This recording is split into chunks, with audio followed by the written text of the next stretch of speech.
Hello everyone, welcome to the HardReset channel, and today I'm going to show you how to change assist modes on the Canon EOS R50 camera.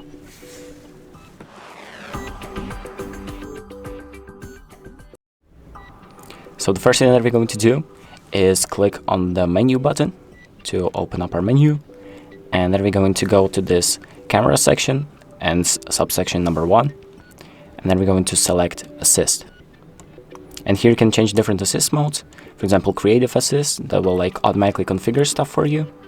Then you have creative bracketing, which will take multiple pictures and other stuff.